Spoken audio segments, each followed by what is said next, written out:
Everyone, and welcome to BibleQuest.tv, Tuesday edition. We're glad you're able to join us today on this snowy day, at least snowing up here in northeast Pennsylvania.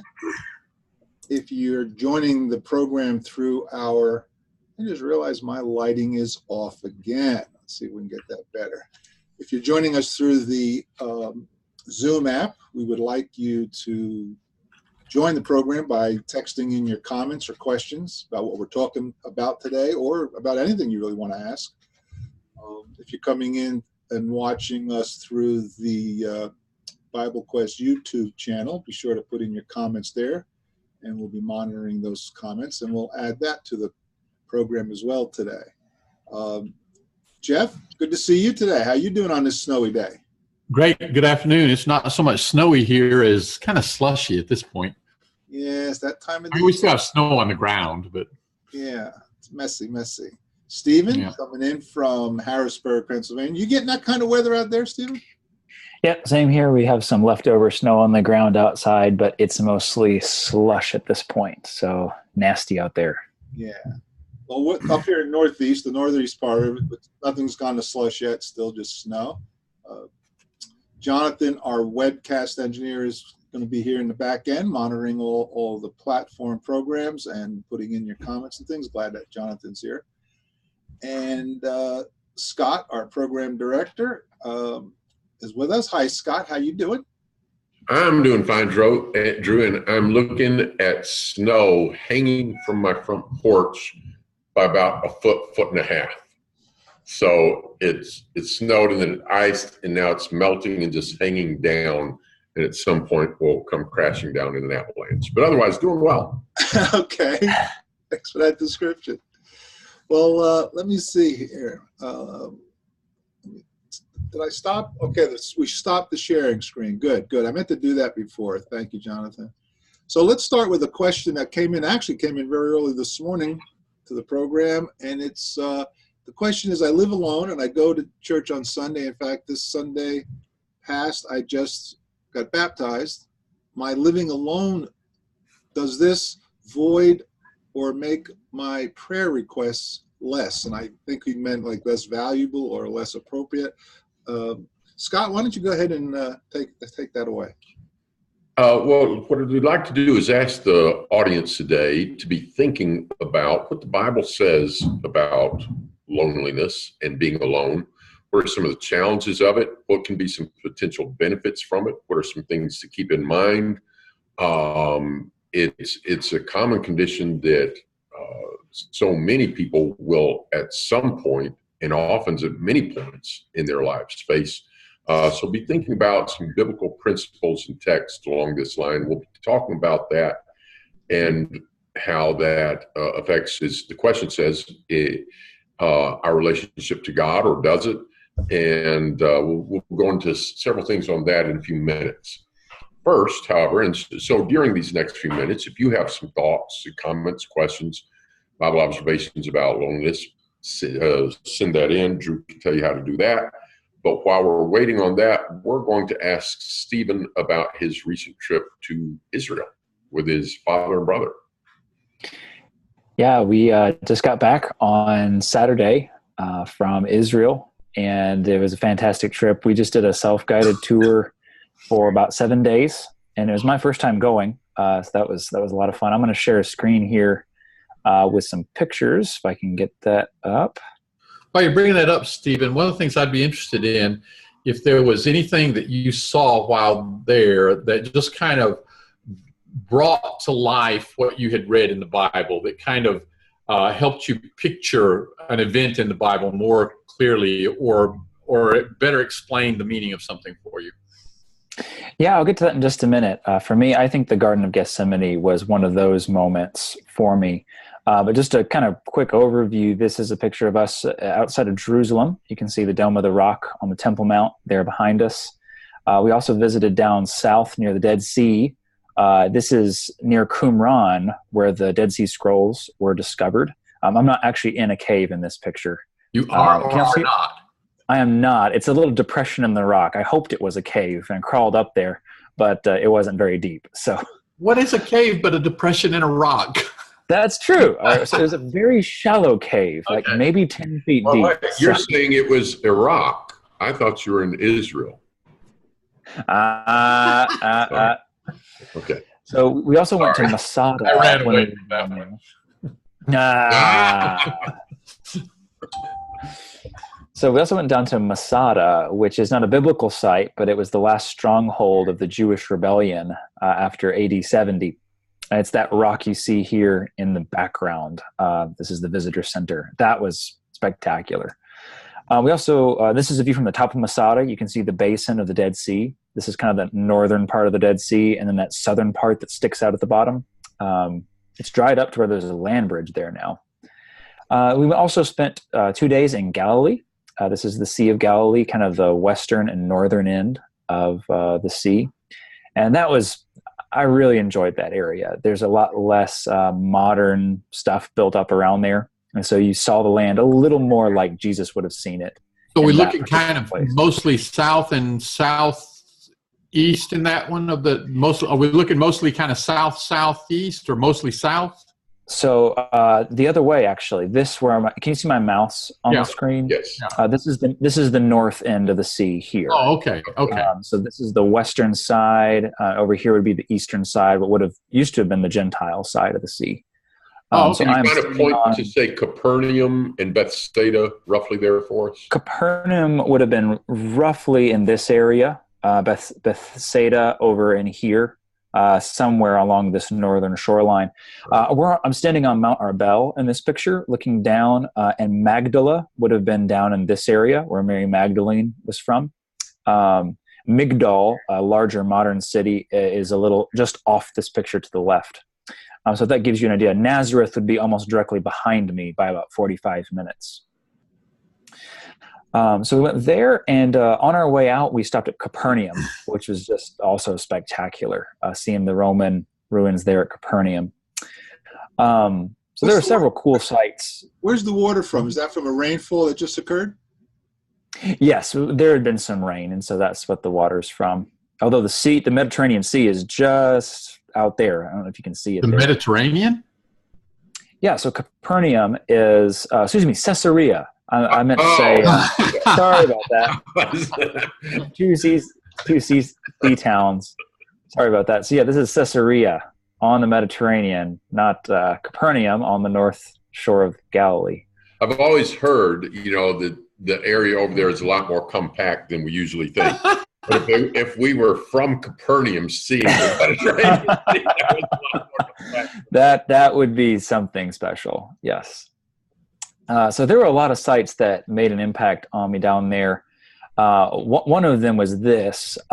In Jerusalem, there's a store that has an Alabama Crimson Tide theme to it. And that just meant a lot to me coming from Alabama. But actually, there are a lot of touristy shops down there. This is one of my favorites, being an Alabama fan. But I want to move to this. This was at the Davidson Center in Jerusalem. What you're seeing here is the remains of a first century road with a lot of rubble on it that they left intact once they excavated it. To your right, you see the western wall of the Temple Mount. Mm-hmm. Actually, if you could go straight through the wall ahead of us, you would see the Wailing Wall, where Jews gather regularly to worship and to mourn the loss of the temple. That's just on the other side of this wall here. But what they've done here is they've excavated this first century road that would have been from the time of Jesus. And some of these stones that you see, especially toward the back here, these large stones, this is my brother standing up next to one of these. These are enormous rocks. And these were thrown down from the Temple Mount in the first century. And they've just, as they excavated them, they left them there. And so it's amazing to think about this. It's a long way down. This is a view so you can kind of see the top of the Temple Mount there that, of course, Jesus prophesied about this. He said about the temple, do you see these buildings? There will not be left here one stone standing upon another that will not be thrown down. Scott? Let's clarify for people, is people are looking at that and they're hearing Jesus said not one stone would be left upon another. Oh, I don't know if you heard that or not, but that was the huge avalanche out front. Speaking of falling down. But in the picture, of course, you see a lot of stones that are stacked one upon another. And then you see these down there. So could you clarify what it's talking about, the difference, say, between the temple and the Temple Mount area? Yeah, so let me back up to a picture of Jerusalem. So what you see here, you can see most of the Temple Mount in this picture. The Temple Mount is this large structure underneath the Dome of the Rock. The Dome of the Rock stands where the temple used to be. But basically everything on top of this platform was leveled in AD 70 by the Romans, who came in and burned Jerusalem, destroyed the temple and the buildings surrounding the temple.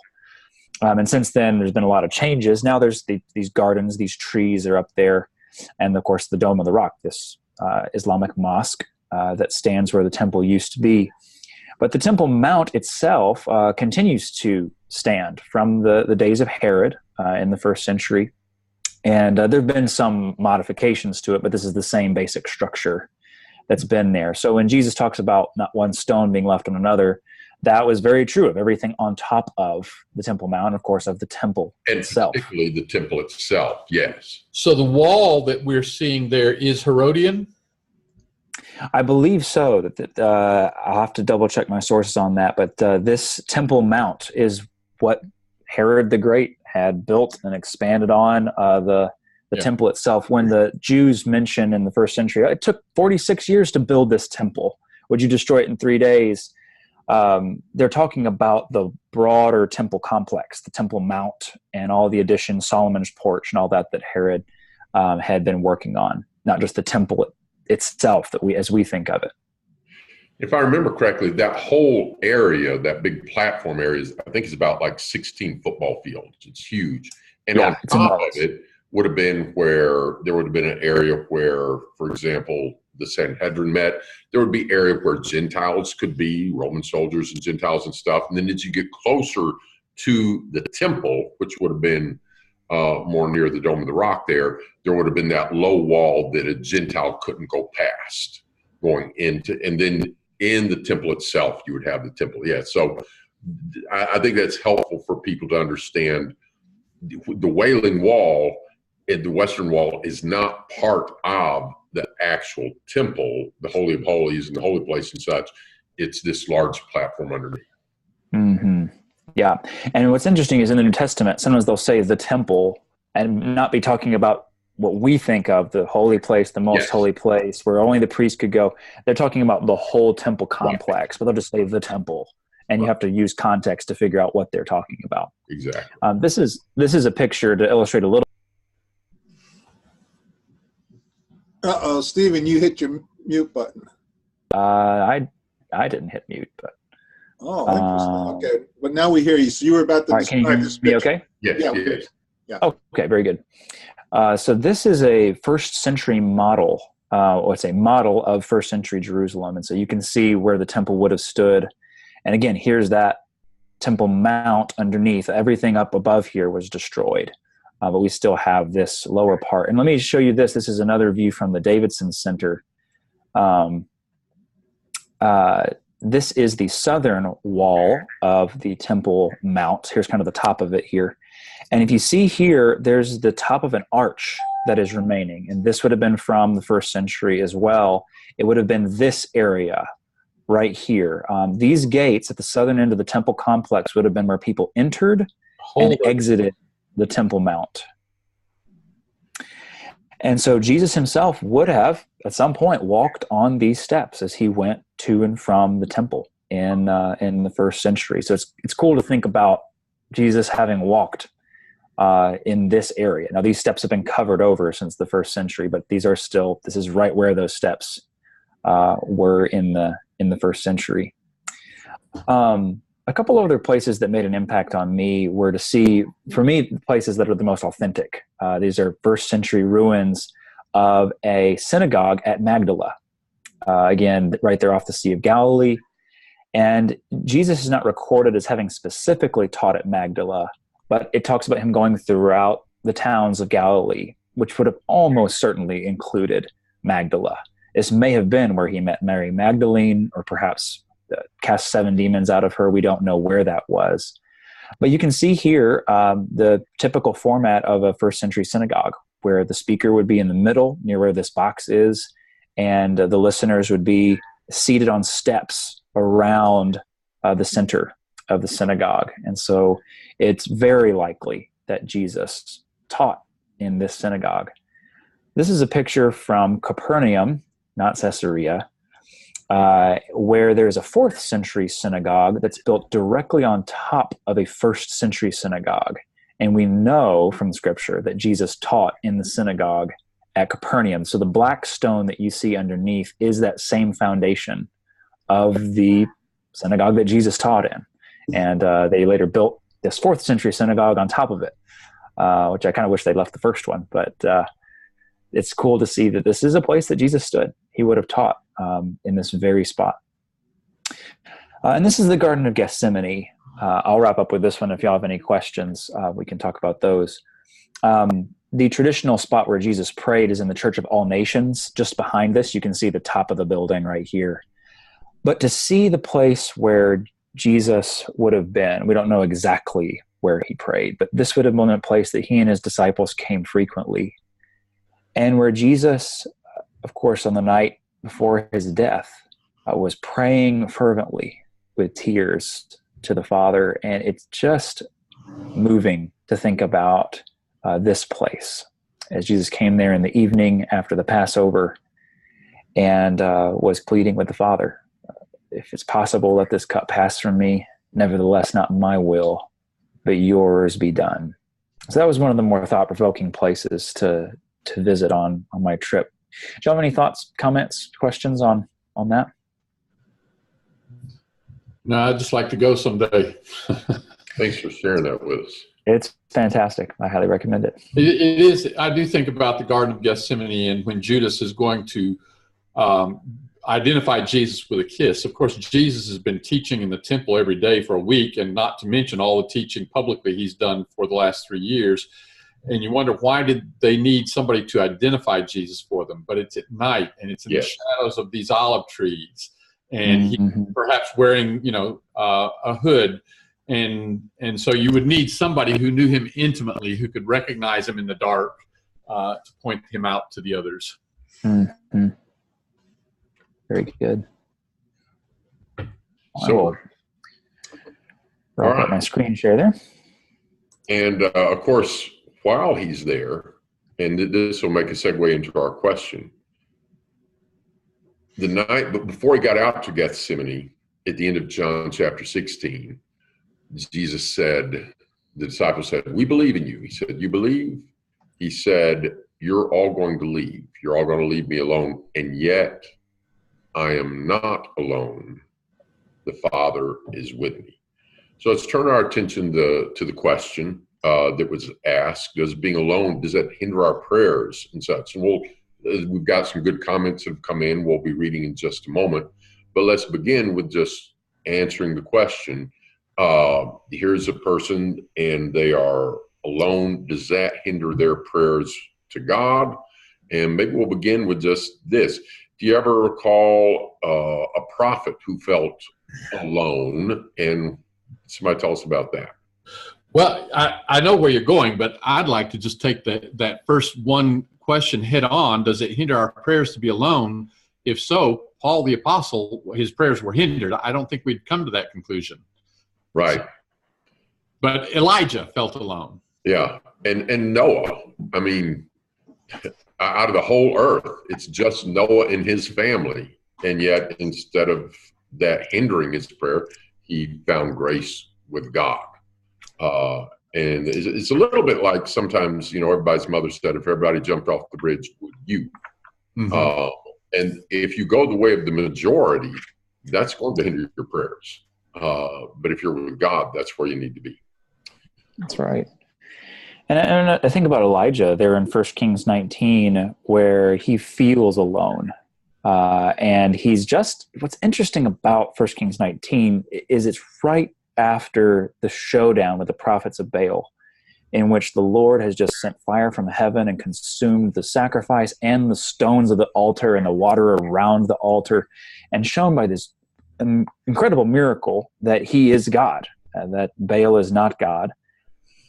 And it's right after that that Elijah feels so alone and depressed. Now, Jezebel has just told him that you're a dead man by this time tomorrow.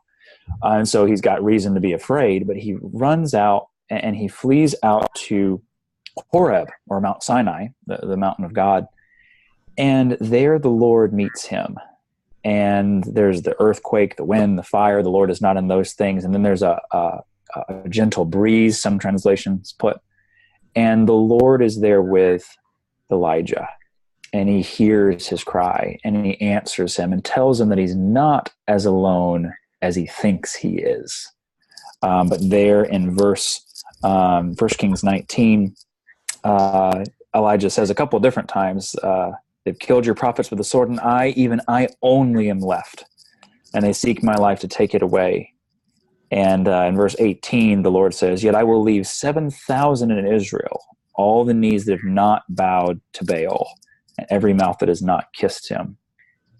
One important thing to remember is that many times when we feel alone, we are not as alone as we think we are. In Elijah's case, he thought he was the last one who feared the Lord and had not bowed to Baal, but the Lord said that there's at least 7,000 that had not bowed the knee to Baal. And so God comforts him with that. I just remembered the other event.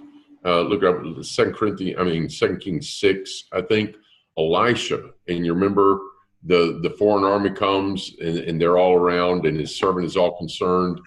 And Elisha tells his servant to look up, and he's allowed to see something.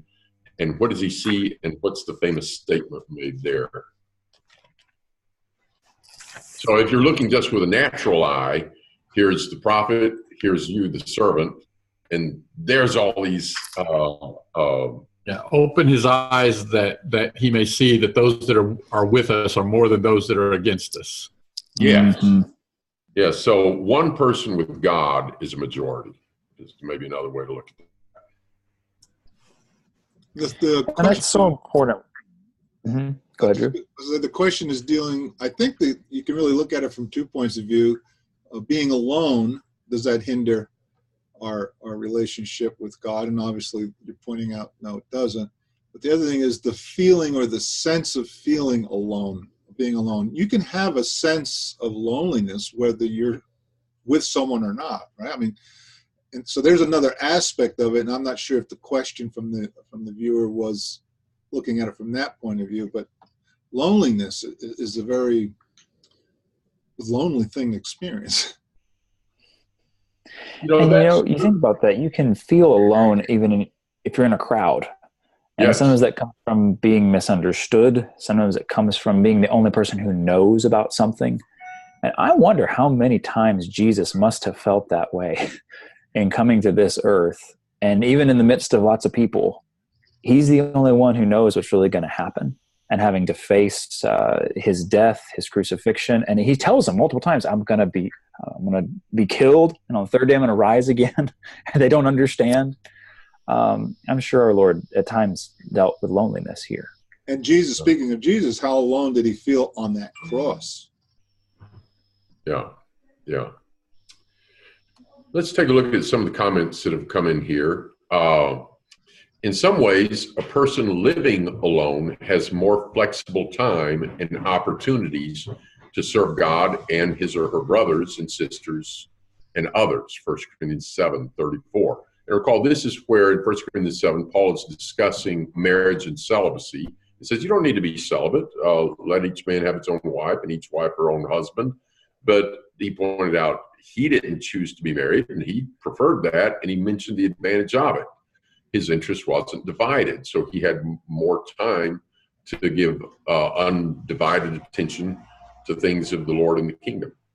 A single person, Lori writes, may be more open to developing relationships and becoming part of the spiritual family because their need for close relationships motivates him to spend time with and get to know others. That drive benefits both them and the others they reach toward. Mark 10:30 for above comment. And this is where somebody read that passage. He says, everyone that is left, father, mother, brother, sister, etc. Does anybody have that, Mark 10:30?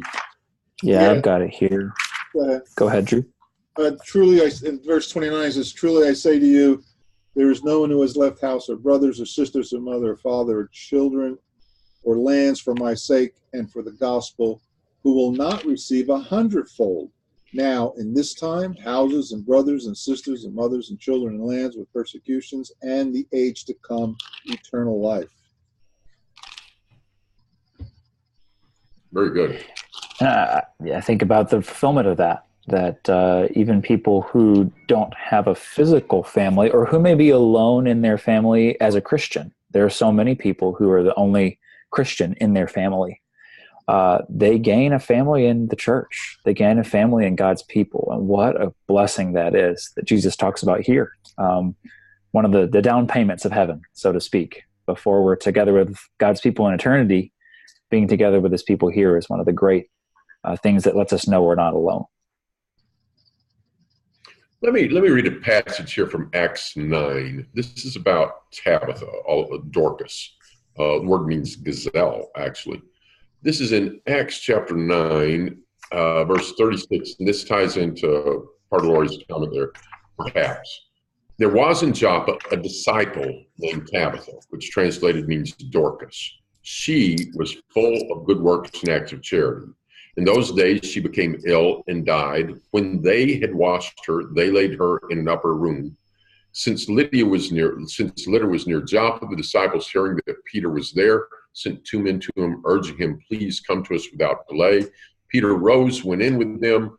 When he arrived, they took him to the upper room. All the widows stood by him weeping, showing tunics with other garments of Dorcas while she was with them.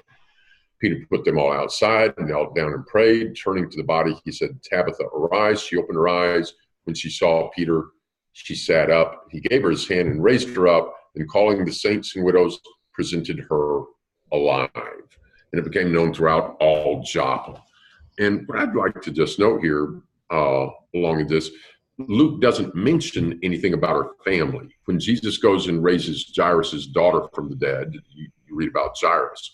The widow of Nain's son, you read about his mother is there. There's no reference here to any family of Tabitha. Doesn't mean that no relative was there, but that doesn't seem to be the crux of it. So it sounds like she's probably either a widow or not married herself, likely. But look what she's done. What has she done with her life? She's devoted it to good works. Yeah. And you can see the things that she made for these widows and the good that she was doing. Whatever her family situation was, she made the most of the time she had. And if my supposition is correct, that she herself was a widow or unmarried, might that help illustrate perhaps how she might have a special affinity? Everybody should care for widows and such. But, if she herself is that, she, might be in a really good position to be, have these other widows on her mind. But what is she doing with that? She's using it to help other people. So we're all going to feel lonely sometimes. We're going to have a married couple when one dies. I never tell people when that happens, oh, I understand what you're going through, because I don't. It hasn't happened to me yet. If you're married, someday you will learn, or your spouse will learn. But if you haven't gone through that, we don't know how lonely that is and how difficult that is. But in times of life, when we are alone, it makes a difference whether or not we stay focused on ourselves or if we connect with other people and help other people. I go back and I think about when God created Adam. And an interesting question, why not just create Adam and Eve at the same time? But it's interesting that God created Adam first, and then in Genesis 2, he brings all the animals to Adam and sees what he's going to name them, and then there's not a helper suitable found for Adam, and then he creates woman. And of course, the first not good statement in Genesis is, it is not good for And to be alone. man to be alone.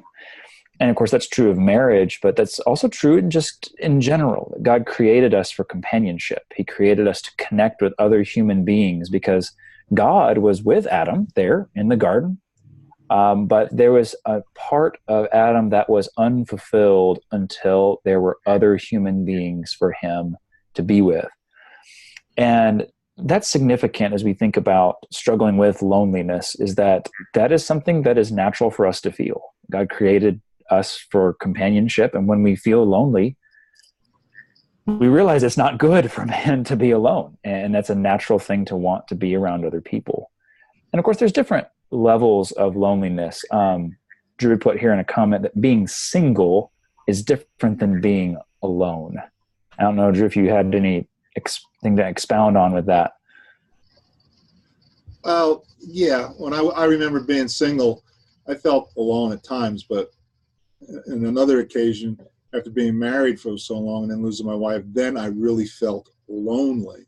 Major difference between the two. I'm not saying one's worse or better than the other, but yeah, I think that's where I'd like you to go, is how do we deal with loneliness? Not being alone, but how do we deal with loneliness? Where can we get encouragement from others, obviously, as you mentioned, but from scriptures as well? Where can we get encouragement to overcome this sense of loneliness? Well, Scott alluded to a passage a little bit ago that's one of my favorites on it, in John 16, just before Jesus offers that beautiful prayer at the end of this long dialogue with his disciples. In John 16 and verse 32, John 16:32, Jesus says, "Behold, the hour is coming, indeed it has come, when you will be scattered, each to his own home, and will leave me alone." And to stop right there for a second, Jesus is about to face something completely by himself. The disciples are all going to flee, every last one of them, and he will be alone with his enemies. He will not have one friend to stand by him, not another human to comfort him and to stand by him as he goes through the greatest trial of his life. And yet the end of that verse is so powerful. It says, Jesus said, "Yet I am not alone, for the Father is with me." And that's just so important. There's going to be times for all of us where, to one degree or another, we're alone when it comes to other humans. But to remember that the Lord is always with us, just as he was with Jesus as he went to the cross. The Father is always with us. And the more that we can learn to lean on him and to remember his presence, the fact of that, even though if we feel lonely, the knowledge that, no, God is here, God is with me, I can always pray to him, is a great comfort when we feel alone. And what makes that powerful, or at least allows it to have an impact on me as it did in the past, is that the fact that Jesus, who he faced that loneliness worse than what I could have ever faced, when everyone actually deserted him, right? But what makes it powerful is the fact that he was raised from the dead. And here's a man that faced all of this. The Son of God proved that he was the Son of God when he was raised from the dead. And here's somebody then I need to know more about. And early on in my life, I didn't know that much about him. But knowing that fact is where then strength was coming to me from the Lord. Reading what he experienced and knowing the fact that he was raised from the dead. Amen. Here's another text. It's coming in a comment. Ecclesiastes 4:9-12. Two are better than one, for cooperating together in their work and for good productivity, for encouraging one another to keep going, to share resources, for security. So let's think for a minute about the importance of assembling with saints. there are sometimes instances where you have an isolated saint who can't be with others. The Ethiopian eunuch, the gospel is not spread down to Ethiopia. He's just become a disciple, but he's on the way to Ethiopia. There are going to be no saints down there for him to assemble with.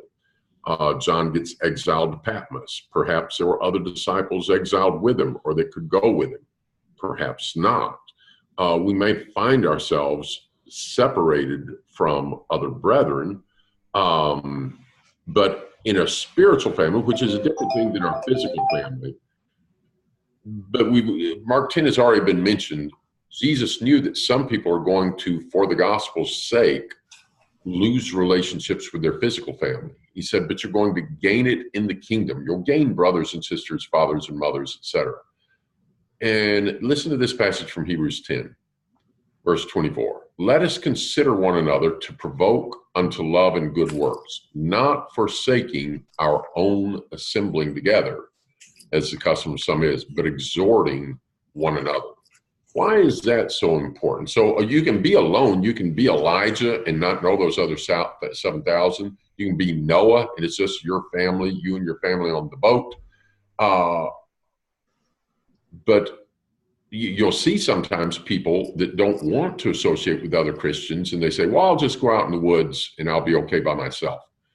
There are challenges to being alone and not having brothers and sisters around to help you. Why is this so important about assembling together? There's more than one answer to that. Well, without getting to why it's important yet, we'll get there, but it just, as you're putting that out there, it occurs to me, you think of the Apostle Paul in his letters, how often he will use the phrase at the beginning of the letter, I make mention of you in my prayers always. Yeah. Or at the end of a letter, he'll say, salute so-and-so, salute so-and-so. He knows the people in these churches. He obviously cared a great deal for all these brethren. And you think back to when he first came when he came to Jerusalem in Acts the 9th chapter, after he had become a Christian and he had made a reputation for himself persecuting Christians. He's kind of become a man without a country, at least on the surface, because here he was, this upcoming Jew persecuting the believing Jews. Well, the believing Jews certainly don't identify with him. And then he becomes a Christian. So now all those with whom he had standing as a persecutor of the Christians, now they're against him. So he's in a sense alone. And he comes to Jerusalem, and Luke says in verse 26, when he was come to Jerusalem, the American Standard says he essayed to join himself to the disciples, or he attempted to. And they were reluctant to receive him, not believing that he was a disciple. They thought maybe he's still a persecutor of the disciples. That would be enough to put some people off. Well, if you're going to treat me that way, I don't want to have anything to do with you. I was going to try to be your friend, and you want to believe the worst about me. I don't want to have anything to do with you. But this was important to him, and Barnabas spoke up for him and vouched for him. And then it says he was with them, going in and going out at Jerusalem, an expression in idiom that just means conducting his affairs with the other saints. I think it's striking how important it was to Paul to be a part of this group of Christians there in Jerusalem, and we can talk about why. And let me throw this out there. There's going to be tragedies and stuff that leave us lonely and very alone and heartbroken and stuff. Sometimes there's other situations where loneliness is self-imposed. Yeah. Have you ever heard this type of personality? Well, I went to church last Sunday and none of the brethren shook my hand. Yeah. Nobody talked to me and nobody shook my hand. Yeah. What might be pointed out there? Might be pointed out is because of the awful sermon I preached. No. Everybody's in a hurry to get out. I didn't shake anybody else's hand. If there was no handshaking going on, it's a two-sided thing here. Yes. If I had reached out and said, hello, I'm so-and-so, I can almost guarantee you they'd have reached out a hand back to you and said, oh, well, good to meet you. I'm so-and-so. But if I walk out and I say, Drew didn't shake my hand, Stephen didn't shake my hand, Jeff didn't shake my hand, it's not that I reached out and you refused it. I'm not reaching out to anybody, but then I'm complaining that nobody's reaching out to me. And you can have a self-imposed kind of there's real tragedy, there's real sorrow, and there's real loneliness, and there's real challenges. But sometimes people have a self-imposed thing because they're just looking inward and not looking outward. But as to the value, to the importance of it, you think of 1 Corinthians 14, it talks about the assemblies and all things being done to edifying. Edifying is building up. We build one another up. And then there's Hebrews 11. Have we already quoted this today? Hebrews 11, verse 22, let us draw near with a true heart and fullness of faith, having our hearts sprinkled from an evil conscience and having our body washed with pure water. Let us hold fast the confession of our hope, that it waver not, for he is faithful that promised. And let us consider one another to provoke unto love and good works, not forsaking our own assembling together as the custom of some is, but exhorting one another, and so much more as you see the day drawing near. In that context, the emphasis upon coming together is upon building one another up. The whole book of Hebrews is about persisting and persevering and not turning back and growing, and we need to help one another to do that, and God has provided for that in the context of the local congregation. Stephen. One of my favorite examples that we can use from the book of Hebrews to not feel alone is Hebrews 11. This picture of all the saints who have lived before us, of those who've gone through a variety of different challenges and situations. And to think about the call of Hebrews 11, it really ends in chapter 12, where he says, let's consider Jesus. We have this great cloud of witnesses surrounding us. We are not alone in our battles, in our battles of faith, to hold fast to God, to not let go of the promises. I'm sure there were times where Abraham felt alone in this foreign land, or there were times where Moses felt alone, rejected by his own people, going back out and then having to intercede for the people even after he comes back. The point is this: God has preserved in Scripture for us a host of different examples of people who have been through things like we go through. And the more that we can see the faith of those people, and maybe even pick one person in particular, if you're going through a lot of temptation and you're a young person and you're struggling maybe with sexual temptation, you look at Joseph. You talk about someone who was alone in Egypt, and then Potiphar's wife, tempting him. And he stands firm in that situation. He resists that temptation. He understands what it's like to go through that. Or maybe you're going through a time of grief and loss, and you look at Job, and you think about what Job went through and did not let go of his faith in the Lord. Or maybe you've just disappointed yourself, and you have fallen into sin, you've rejected the Lord. And then you think about Peter and what Peter went through, denying, cursing, and swearing that he never knew Jesus, and yet he comes back from that. The more that we can draw close to these people in Scripture, we feel less alone. We see that what we're going through is not unique in the bigger scheme of things. But the Lord has provided us examples to help us run with endurance the race that's set before us.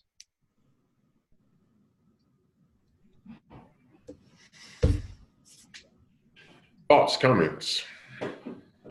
Well, we're right out of time here. I didn't mean to throw cold water on things. Also, to say this, as we think about loneliness, it's so important that we learn in moments of loneliness to lean on the Lord.